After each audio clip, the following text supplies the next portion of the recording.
and get my word in edgeways.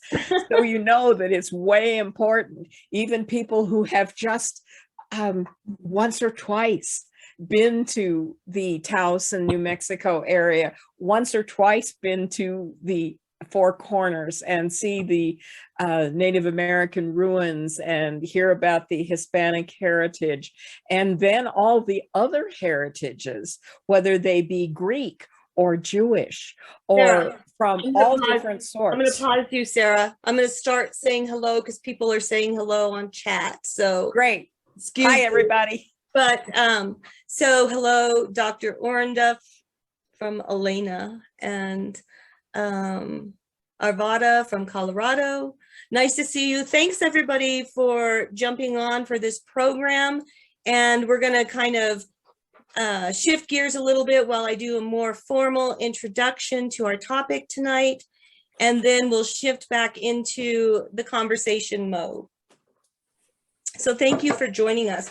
And I wanted to start just slightly different than some of our other programs, Sara, because I actually pulled from this I have is Millicent's final letter that she wrote to her son, Paul Peralta Ramos.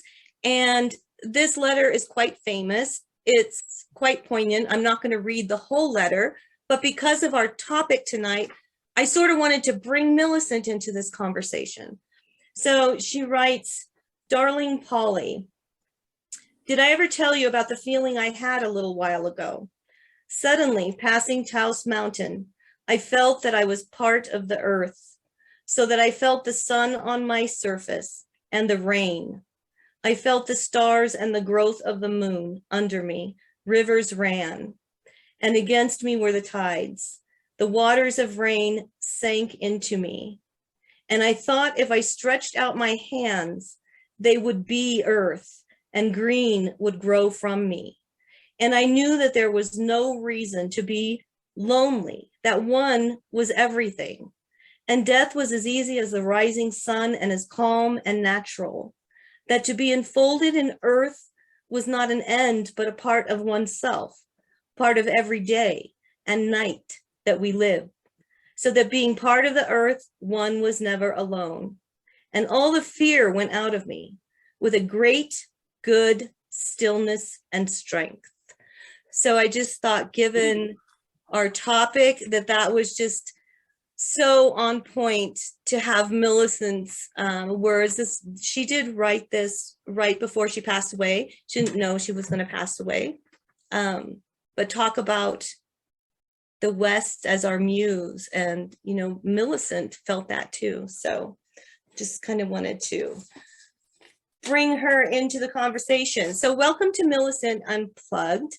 I am Karen Chertok, the Director of Education here at the museum. And at the Millicent Rogers Museum, we are located on traditional lands of indigenous peoples known today as the Red Willow people of Taos Pueblo. We are grateful and give thanks for this honor. Millicent Unplugged is a virtual series intended to expand the voice of our community through shared dialogues, conversations, and storytelling in the spirit of friendship. Real people with real stories woven through the tapestry of art and culture. The West is Our Muse is tonight's topic, a literary conversation where we hope to explore ideas and inspiration related to place. The West is much more than a setting. How does this muse continue to propel us into new wide open spaces, grounded in a landscape alive with archetypal narratives? All three of our guests are adept at pushing the boundaries of traditional Western literary narratives through the nuances of character connected to land and region, even or especially if that land happens to be a bar stool in a saloon, or a hidden adobe closet in northern New Mexico, or a booth at Dos Hermanos in Albuquerque.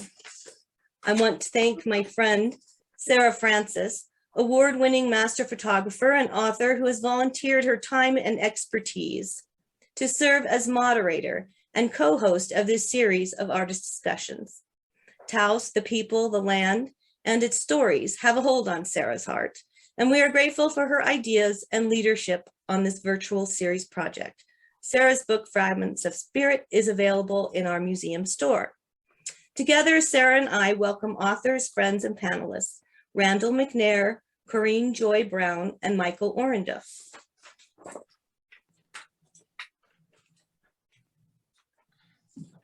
Thanks for your patience. Give me a second here. Okay, Randy McNair, described by his inner circle as poet laureate of the absurd, spent the better part of a decade drinking himself silly at the Swinging Door Saloon in Tustin, California. While there, he was inspired to put pen to paper by a combination of Charles Bukowski, Billy Collins, and Sharon Olds, and the Muse at large. His poetry CV includes a BA in English, creative writing, from CSU Long Beach in 2002, the 2002 Key West Literary Seminars Advanced Poetry Workshop with Sharon Olds, the 2009 Key West Literary Seminars Advanced Poetry Workshop with Billy Collins, and the 2019 Southampton Writers Conference 10-day Advanced Poetry Workshop, also with Billy Collins. McNair's work has been published in both American and Canadian literary journals. He lives in Alameda, California with his wife and young son.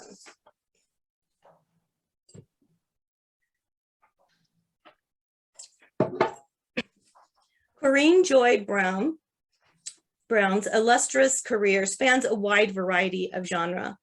She is a Denver native who loves history, especially the American West, the global story of the Jewish people and the cultures of the greater Southwest.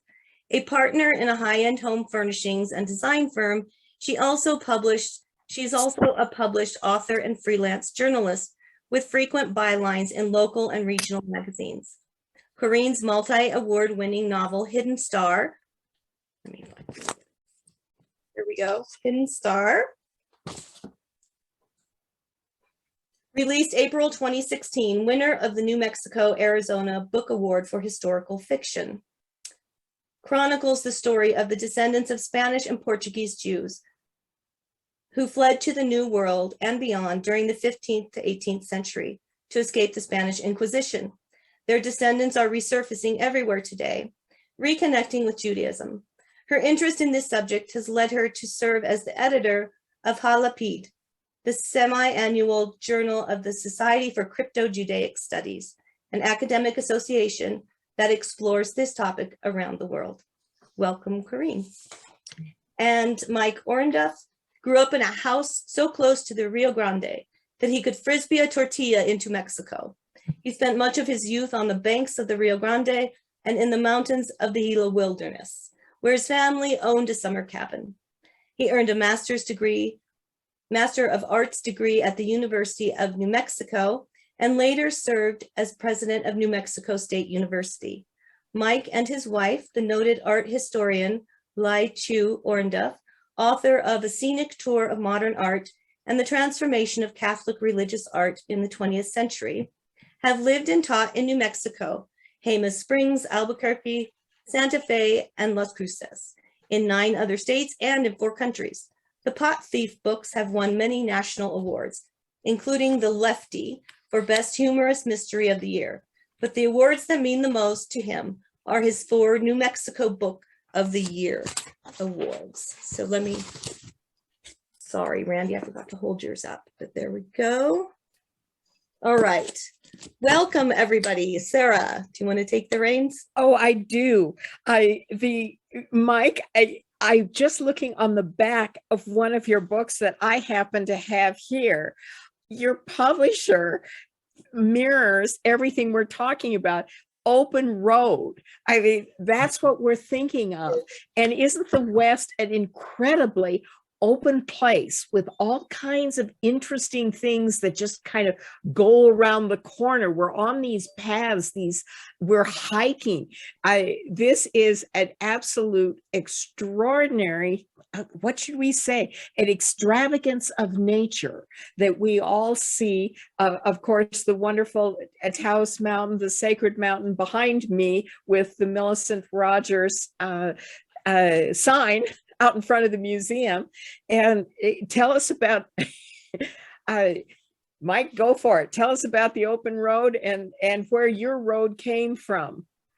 Well, the open road is a good metaphor. I hadn't thought of that. It's the name of the publisher, of course, that has on their. It's a little daunting to be, you know, one of many, because if you look at their website, it says something like 2,000 authors and 10,000 books.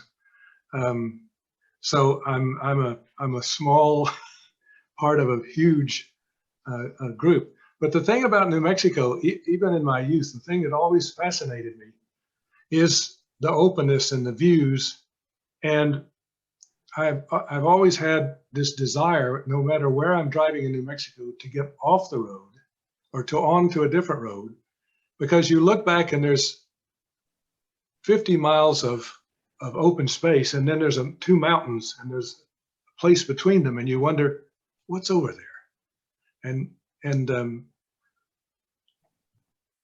when I write, I put my characters in different places so that I can read about them, and then use that information to make the story go forward. I'm what's called a pantser. I don't outline it all. I have a couple of ideas, but basically New Mexico and the characters in my book tell the story.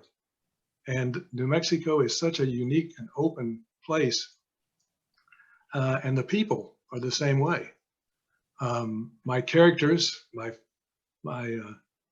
the two sidekicks to the protagonist are a Native American man who's his friend and a Basque woman who's his other friend. And he goes to different towns and different places. He talks about the Hispanos, the Chicanos, you know, all of the different parts of this. It's so much. It's a small state in the population, but there's so much in it. And your books do concentrate with a sequence of characters that are ongoing, as opposed to Corinne's, which the entire West informs Corinne's work, from Montana all the way to the Mexican border, and more of an historical look, and this wide variety of genres. And that's something that's most unusual, Corinne. How do you have your fingers in so many pies? Thanks for asking, Sara. You know, one of the things I don't think I mentioned in my bio is that when I first became interested in the history of the West, I was hired by Persimmon Hill, the magazine of the National Cowboy and Western Heritage Museum in Oklahoma City. I mean, right off the bat, I proposed 3 articles. They took all of them with a deadline of 3 weeks, and they hired me. I became a senior writer. I wrote for them for 20 years. And I was lucky enough to be assigned some of the most remarkable coverage across several Western states. I traveled. It was a privilege and an honor to write. The magazine is defunct now. They just do an online newsletter. Mm-hmm. From there, I went to True West in Arizona, where I wrote a column on called How the West Was Worn, which was a pop culture piece on how we manifest ourselves in the West, from buckle bunnies and rodeo queens, to ranching women. And from there, I became a staff writer at Western and English Today, which is a trade magazine to the Western wear industry and the saddle makers and the whole range. Following that, I was hired by Working Ranch, which is a magazine that caters to the core beef rancher. And I had a column for 6 years on ranch rodeo, which enabled me to call up competition teams across this country, from Florida, Georgia, to Oregon. We have cowboys everywhere, and the cattle business is not just contained in the 16 Western states. So, and in between that, I took the opportunity to pitch stories to cowboys and Indians, the Celluloid West, a magazine that caters to the Western film industry. I'm sorry, I've got a dog that's distracting me. I'll get him out of here. But that may answer your question, Sara, that I'm sort of a Western groupie. And my very first novel was all about the cattle trade, the British and Scottish presence following the Civil War, and how they owned the Free West. From there, it was like open season. I just followed my heart. I wrote a novel called Sanctuary Ranch about a fictional town in northern Wyoming and a rodeo king who had a camp for misfits. And onward, I just turned in the sequel to my first novel, 20 years for a sequel. It's a standalone, but I hope they'll take it. So that's the answer to your question.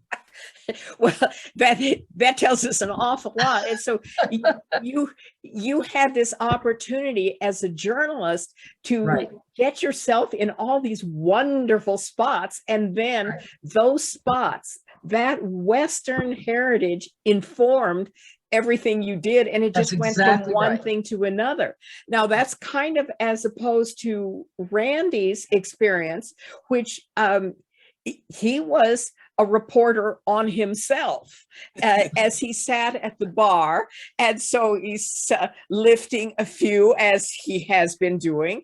And then his revelations on life, liberty, and Randy, it was an entirely different sort of reportage. And it seems to me that, were you ever influenced by other patrons of the bars and their stories? Yeah, absolutely. I don't think you can go into a dive bar these days and not, soak up some of the stories of the patrons there. It's funny that Corinne has such an extensive Western background.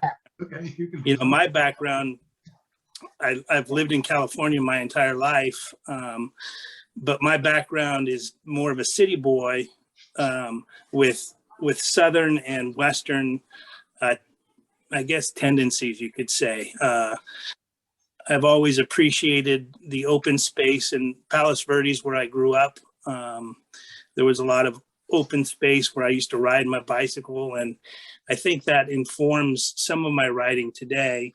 Even though I'm sitting in a bar stool most of the time when I'm doing my writing, I think that I'm trying to tap into a freedom and a sense of wonder, I guess you could say, just from simple things like the coldness of a beer and the unique burn of whiskey as it goes down your throat. So yeah, I think of all the three panelists, I've got the least Western heritage, and yet I feel it in my bones. I beg to differ on that comment, actually. I think there's just different perspectives, and I think that California is the West, so as far as a Western perspective. But the other piece of your writing, Randy, that struck me is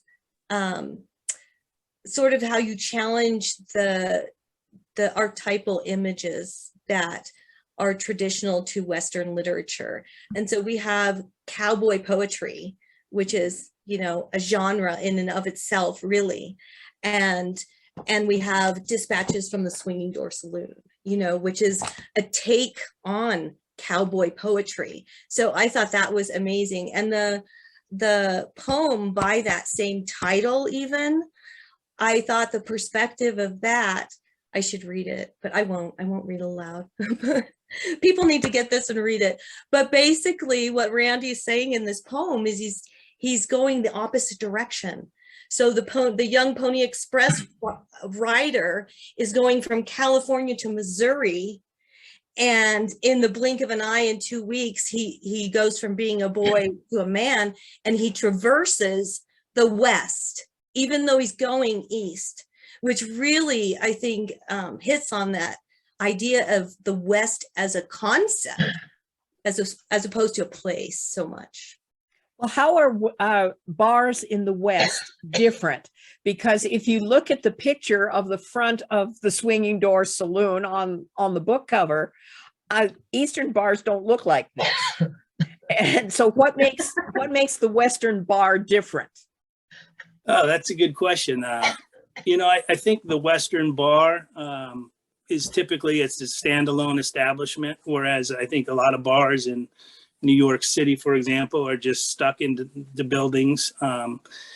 And I think that the Western bar definitely has its own atmosphere, its unique atmosphere of kind of F-ness, if I may, and kind of a grittier. At least that's been my experience. The bars that I've been to have been much more, rough and tumble, heavy drinking, lots of philosophizing, and I'd say that's the difference. How about the patrons? Are they different? I don't think so. I think most people that head to a bar for relief at the end of the day are pretty similar. I think you're dealing with a lot of people who have the malaise of midlife mediocrity, which is what I was dealing with quite a bit when I was there. You got a lot of people who are ruining their career choices and their marriages and all those things. So I think that the atmosphere is, the atmosphere is different because of the rawness and the grittiness, I think, of the Western saloon. But I think that the people themselves are pretty much standard. And then that, Corinne, that thought makes me want to ask you, because with your historically informed work, tell me about how you saw the people to be different. I mean, you're Western, they're Western. What did you bring to it, and that you found that you could put into such eloquent writing? Well, because of the amount of popular literature, both in the 19th and 20th century, in which Westerners became often stereotyped and in not always positive ways, in some cases negative ways. I mean, it took the 21st century to rediscover the role of women in the American West. But by and large, my first novel was a close look at the immigrant experience through the cattle trade, who built it. And as I said in one of my earlier explanations, the whole question of what you give up to assimilate and what you gain, what you take on to form the new America, the American spirit became the Westerner, this resilient, courageous risk taker. And that being said, the characters in my very first book range from Sweden to Scotland to Ireland to Great Britain. Many of the nationalities that came out of the Civil War, and of course took the free land and opportunities of the West for profit until the famed sort of expulsion of the British cattle kings, the Johnson County Wars. If you're a historian, you know all about those. So at any rate, I would have to say that one of the books that's affected me the most in the new Western literature is Annie Proulx's Open Range, in which she looks at sort of the dark side or the underbelly of the people of Wyoming. And she made a statement in an interview about that book, which was, show me the land and I'll show you the people that walk out of it. And I never forgot that, because I really think that the land is the foremost definer of tradition and lifestyle, be it the deserts of Arizona or the panhandle of Texas, or, wherever you go, you'll see a different kind of person emerge. In fact, just the term cowboy, I can tell you that the buckaroos of Idaho and Southern California don't have a lot in common with the bushwhackers of Oklahoma and Texas. They ride differently. They treat their animals a little differently. They have different gear and hats. And so you begin to see the nuances of life in the various Western states and how each culture expresses itself.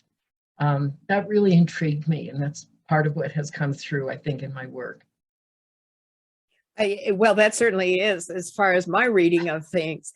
And you talk about risk taking, and I wanted to ask Mike about risk taking in your characters and all, because in actual fact, the idea of a pot thief is not all that positive. And so you have a certain amount of typical stereotype clientele, I'm calling them, even though they're your characters.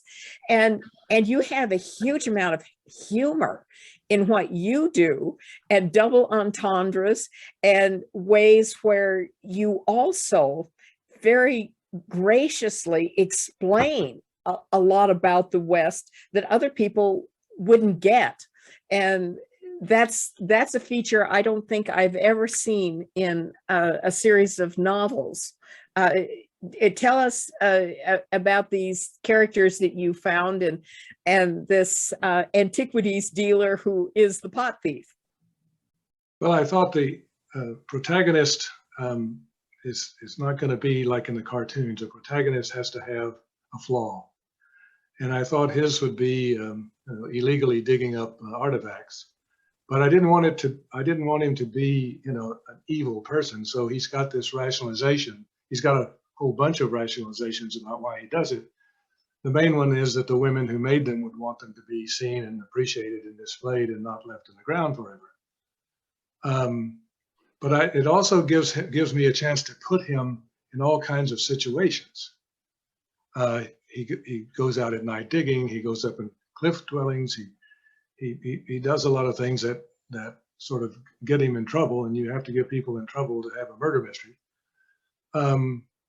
And I tried to base all of the other characters, they're sort of representative of pieces of the New Mexico population. And as I've written the books over time, I've added new things because I've met so many people. Mm-hmm. A lot of people that come to my signings end up in my books. As a modern character, I meet someone and talk to them for a while, and I say, "This would." Do they recognize themselves? Sometimes they. Well, I usually tell them about it, because and do they take you to task? I remember asking one woman, "Would you mind being killed?" And she said, "No, that'd be fine. I've written the book, that'd be okay." But I was thinking of what Randy and Corinne said, and I thought all of a sudden of a New Mexico author. I don't know if you know about him. He was very famous at one time, named Ross Calvin. He had a PhD and a divinity degree from Harvard, and he came to Silver City back in the 20s or 30s as an Episcopal minister. And I can't imagine someone with a Harvard PhD being in 1930 Silver City, but he was there. And he wrote a book called Sky Determines, in which he became fascinated with. He came out because of his health. The diocese assigned him there because he had tuberculosis, but he got well, and he was fascinated, and he wrote all about New Mexico. He became quite a New Mexico scholar, and his papers are in the University of New Mexico Library. But the thesis of his main book, Sky Determines, is that the climate and the weather and the people and the rivers determine everything that happens in New Mexico. Mm-hmm. And it's a kind of a broad reach, but it's a fascinating book, and I highly recommend it. And it's a perfect example of someone writing the West. He wrote another one called, I think it was called Gila River of Life, where he railed against building dams and things, which he thought were a bad idea. So, I go, before the pandemic, I would go to every bookstore I could find in New Mexico and every little place I could find. And it was amazing. I went to El Paso one time and was in a Barnes and Noble and sold about a dozen books. And then that afternoon, I drove up to Truth or Consequences to a little place called Black Cat Books and sold about 40. So, the books have to resonate with the population, I guess. Well, the resonation is the big niche, of course. And we were talking about that in Mike's books, there is a very wry humor in many of the episodes, and you have to listen kind of between the lines, or it passes by and you don't get it. But then for Randy, the humor is very dark humor in a lot of your work. And tell us how you found that, and how you are willing to be so, what should I say, out there in front of us all. Yeah, that's funny that you say out there. I'm writing a book on how to write emotional poetry, and in my acknowledgments, I acknowledge my parents for allowing me the courage to put my words out there, because they certainly are out there. And so, yeah, that's interesting that you would say that. So, well, I'm sorry, could you repeat the question? I'm talking about the dark humor, because I see actually an evolution from your first book through the second, and now in Last Call. I found that Last Call was indeed a darker book. And of course, right on the cover, it says funeral. Yeah. And of course, booze and drunkards, it is their own funeral. But you've captured it and passed by it and been part of it and outside of it too. Yeah, it's hard to enter a bar and not be impacted by the humor that's within the bar, I think, as well. And certainly growing up in the 70s to pretty conservative parents in a conservative community, I had to find ways to entertain myself that wouldn't be frowned upon necessarily. And yet at the same time, I was also pushing the boundaries. I mean, one of the famous stories of my youth was a friend of mine had acquired the keys to all of the buildings on our school campus. And so we entered the sacristy one night and acquired a box of unblessed wine. And we took it across the street to the chalk fields where I used to ride my bicycle. And we proceeded to get quite drunk, which for a seventh or eighth grader is not necessarily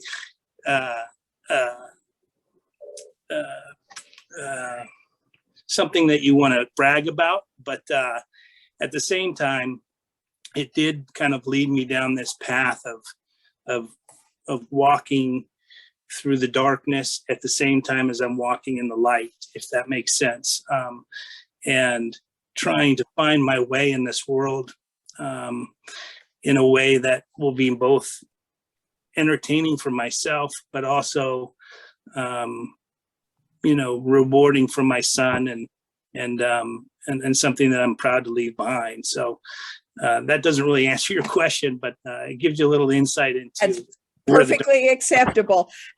What I do want to ask you now is the leaving behind, because as you have expressed somewhat hilariously, oftentimes you're writing on napkins, you're writing in the margin of somebody else's book as you gain some insight or some idea, and then your mind with the drink has gone off in some tangential direction, but you're getting it down like that right there. And so I'm asking you first, but then everybody else, how do you physically do the writing? Yeah, that's a great question. So, I'm not one of those people who sets up a schedule and sticks to a schedule. I've never been good at that. I kind of write when the muse starts whispering into my ear, and there's been periods where she hasn't shown up for work and she's been silent, and I've suffered through those periods, and yet there's been other times where she was just laying in the bed next to me and stroking my ego and my creativity, and so I would just basically, I always say you got to have something to write on nearby. If not in your pocket, then you need to have it on the desk next to you, or in the console of your car. You need something to write on, because when the muse strikes, you want to try and capture what she's saying as truthfully and as emotionally honestly as you can. And so that's basically been my MO. I mean, I write whenever I feel the urge to write, and I write as truthfully as what I hear the words in my head. So I thank you. I find that for myself, I either make notes on my iPhone, or I write longhand, double spaced, in an old-fashioned notebook that you would have had in high school. Mike, what about you? How do you actually put words on paper? Pretty traditional. I sit at the computer and just type. And when it doesn't come to me, I found the best thing is to keep typing and keep telling the story. And I'll write 10 or 15 pages of stuff that I know is probably going to be thrown out. But then something will happen. Some character will say something, or an idea will come to me and it'll catch, and then I'll start going. So I make sure when the muse is not there, I don't get up. I keep writing. Now, I don't keep a schedule. I write whenever I can. I enjoy it very much. You know, you used to see those old movies about writers. You know, they'd have well, some of them do, Randy. They'd have a bottle of whiskey next to them, you know, and there'd be a wastebasket full of crumpled paper, and it would show the typewriter in those old movies. And that's not my experience. When I sit down to write, I'm looking forward to it. I love to write. Now, a lot of the stuff that comes out is garbage, and I try not to get that into the book, but you have to keep writing. And Corinne, your journalistic career, that is quite different, because you've got to produce right then, whether you like it or not. And I will have to say, this is one of my favorite things that you have done, because I'm a dish maven myself, and I love China.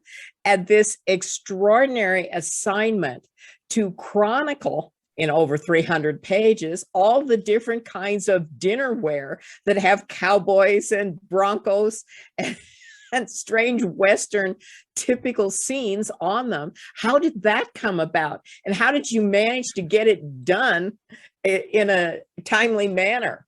Well, Sara, the assignment was only to do a story about one dinnerware company, a contemporary one, that was currently displaying their wares at the Denver Western Market. You know, the editor depends heavily on advertising, and vintage products were of no interest to her. What I discovered there were two exhibitors that had booths or showrooms. That one of them was a knockoff, if you will, or a re-release of a very important pattern that really dominated the field for 45 years.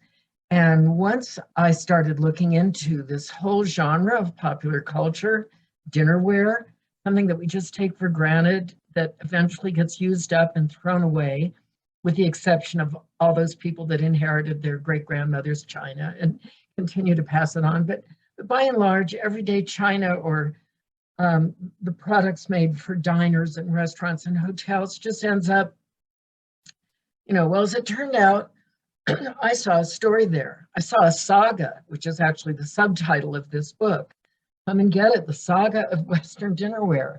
It was a method of chronicling our love affair with the American West. And I say our love affair because any of us that are over 50 or maybe 60 remembers that television, that newfound medium, was dominated by black and white Westerns for the first 25 years.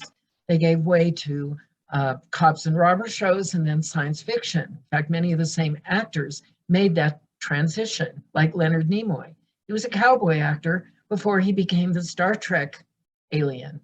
So that being said, to answer your question, I decided to tell this story, and I couldn't find a dinnerware company publisher.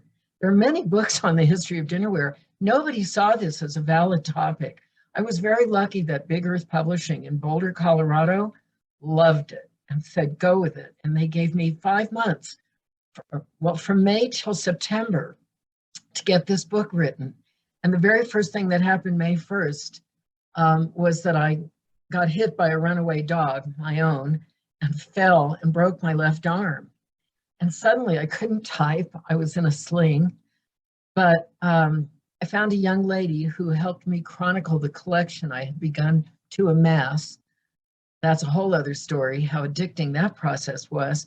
And so we spent the first part of the summer till I was better, finding out what I actually had and doing the research. And then I got on the phone and went to the library, and I can tell you, I turned this book in on deadline, and we took all the photographs. It's the only compendium of vintage dinnerware, but you have to know, if you haven't seen it, that it's also about film and literature and food and fashion and everything that went along with this phenomenon of the American West infiltrating our dining tables and our bedrooms and our closets. We were all closet cowboys. As I said, you know, that Western TV serial that disappeared was like a long lost uncle who was destined to walk in the front door again someday. In fact, I think he has. Call it Yellowstone or one of the new updates. But this book was a chronicle of my own childhood, because I grew up in the 50s. I wanted to be a cowgirl. I got my horse when I was 7 years old. And this was part of the world I imagined I would live in. So this book was an homage to my own growth and the America I remember. And if you'll notice behind Corinne, on the shelves, there are the remnants of what was close to 600 pieces of dinnerware that she collected in the process of doing this book. And so I can highly recommend that this is a piece of popular culture, as much as the gentlemen, they write about things that are popular culture too. And Randy, going back to you and the culture of the bar, the culture of the people who sit and want to change their attitude, their minds at the end of the day, or maybe before the day starts for them. This is an extraordinary piece of popular culture that you have harnessed and then turned it into a philosophy of self-knowledge. Beautifully said. Yeah, I don't know, I don't know what I know, and I certainly don't know what I don't know. But yeah, the journey to self-knowledge is universal. I think it's one of man's greatest goals, really, is to learn about yourself and who you are and what your role is in this world. And the bar certainly is one place where you see that played out in great, with great emotion, I would say. So, yeah. And then wrapping up, we're about to the end of our main time here, waiting for questions. But Mike, one more comment from yourself, please, about how you see all these little facets of history, particularly from the New Mexico area, and the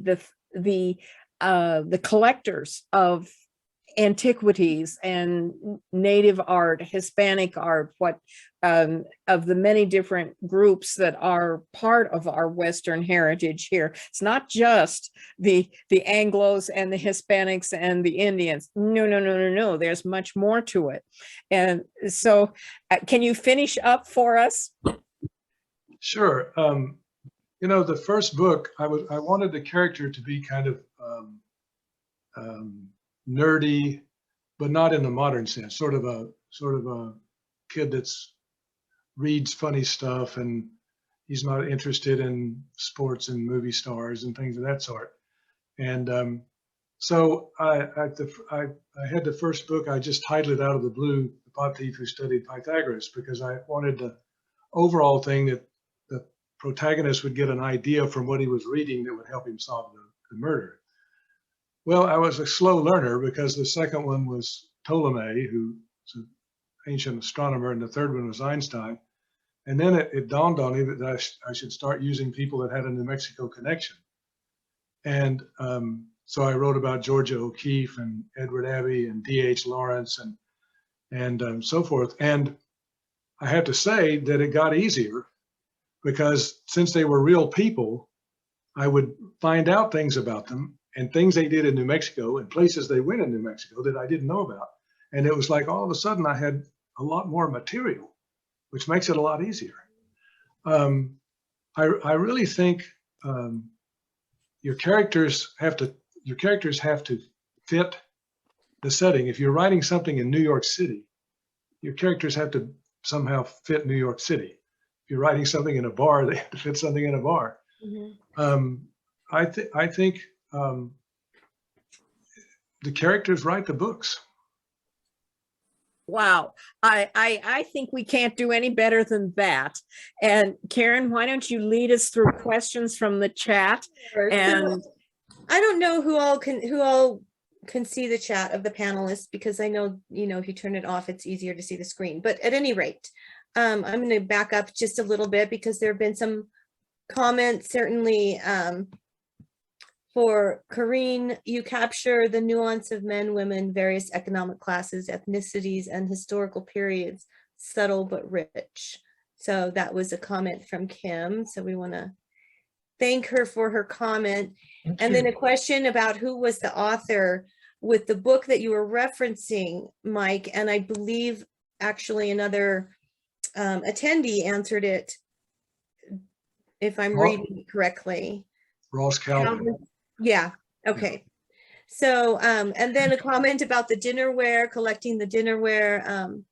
Somebody that has collected for years, but never come across Western dinnerware and can't wait to get the book. So not a lot of questions, more comments. It looks like people were really enjoying the conversation.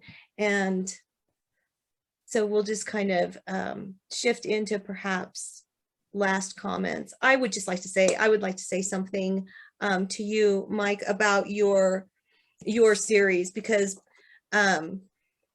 I was trained in literary criticism, so I'm always looking at how the envelopes are being pushed and how the narratives are being questioned. And so I just think it's such a great character, Hubie, with this detective sort of series as a subgenre within the Western narratives, or vice versa. Is the Western narrative the subgenre of the, you could look at it either way, but it's so unique. And so to be, and in some ways it reminded me of Sue Grafton, or, the series aspect of it, which I actually read when I went through cancer treatment about 12 years ago.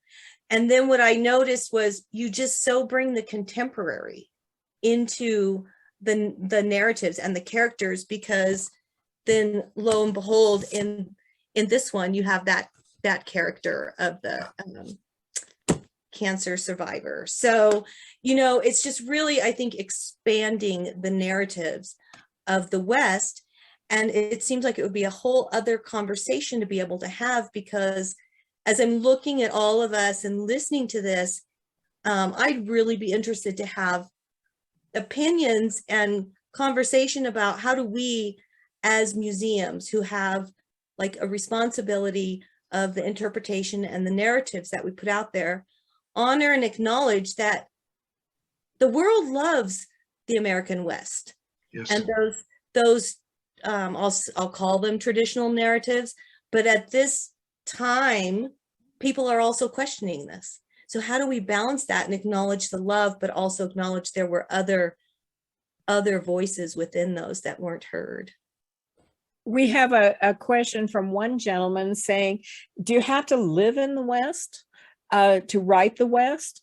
And I think, to me, the West has some kind of a magnetic draw. And when you get here, even if you are just a casual visitor, something grabs you, and that you retain something of the land, something of the light, something of the, I don't know what it is, but it does remain with you. And I believe you could write with that. And another person, Linda Hall, asked if we dabble in other arts. Of course, you all know that I've been a master photographer now for, well, 50 years. And everybody has multiple careers. So perhaps mine spans more of the various arts, and a photographic art, painting art, sculpture. In my family, all my family were all musicians. And how about everybody else? Do you have any other artistic creations in your character that we need to know about? None whatsoever. My father was a professional musician. My sister was a great piano player. My mother played the piano. I was the only one. I tried to, after a few lessons, they said we're not wasting any money on that.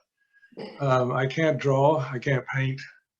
I have no, I love all of those things, and I admire people who can do it, but I'm not one of them. I do write some nonfiction, and I've got a book that's will be in the hands of a publisher with an outrageously provocative title. It's called The 10 Commandments Condensed, Updated, and Improved. Well, you know, that's a great title, and it seems like we Westerners have our own interpretation of commandments, and they are much more rigid in general than the originals. That we are, to one way, we are very straight-laced and positive of what our moral compass is, and yet we are very eclectic. We are very accepting. We are very, I don't know. We just accept and listen to all kinds of ideas. and Corinne, I think I have sales for 2 books of yours, of the remnants of those books of the China, that I can manage to get those disseminated to the right people right now. Because that's not in print anymore, is it? Is it in print still? No, it is not in print. And I bought the lion's share of what was available when, unfortunately, after an 80-year run, Johnson Books collapsed. And I was very fortunate that I was able to get these out of their, warehouse distribution area. So I basically own, there's some circulating on the internet. And I've heard whoever's hoarding them, somebody complained to me and said they got one and it smelled like cigarette smoke, and the cover was bent, and I thought, what a shame they just didn't order it from me. At any rate, to answer somebody's earlier question, I am, doomed as an artistic dilettante because I do many things. I was a musician for 30 years, and I make jewelry, and my undergraduate degree is in fine art, and I'm in the process of finishing the illustration of my second middle grade book.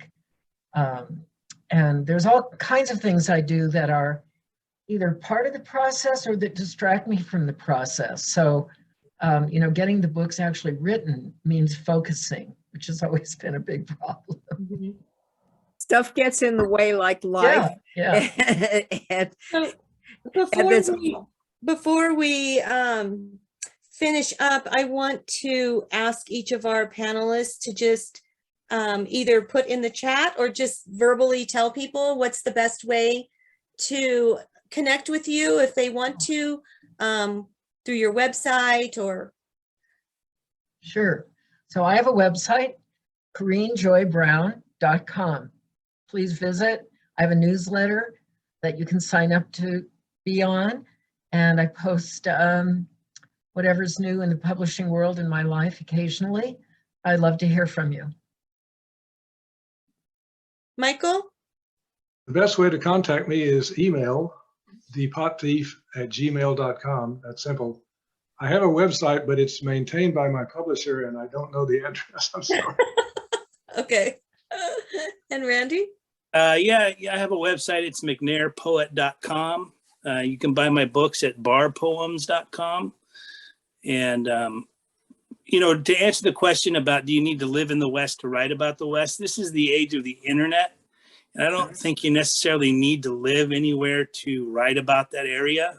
Although, like Sara said, there is something impalpable, if that's a word, I don't know. But something that you cannot wrap your head around until you've been to the West, if you want to write about the West. And I think it's important, if you're going to write about an area, to be able to tap into its emotion. So that's my take on that. And also, with regard to the pot thief, Michael, I got to admit, I did not do my research before this panel, and I wasn't aware of what your book was about. And I was imagining a different kind of pot thief. So now I've got a new idea. This actually happened. They track book sales, the publisher and Nielsen and so forth. When the first book came out, they discovered that the book was selling about 60% of the sales were to women over a certain age. 30% were to people who were in their 20s and 30s. And then they figured out that and afterwards, that as the books went on, that part got smaller, and the women over a certain age got a larger percentage. They figured out exactly what. That's funny. I should have put a little picture on there. Sara, I'm going to write a poem about that. So go on. So sorry. That's okay. Sorry.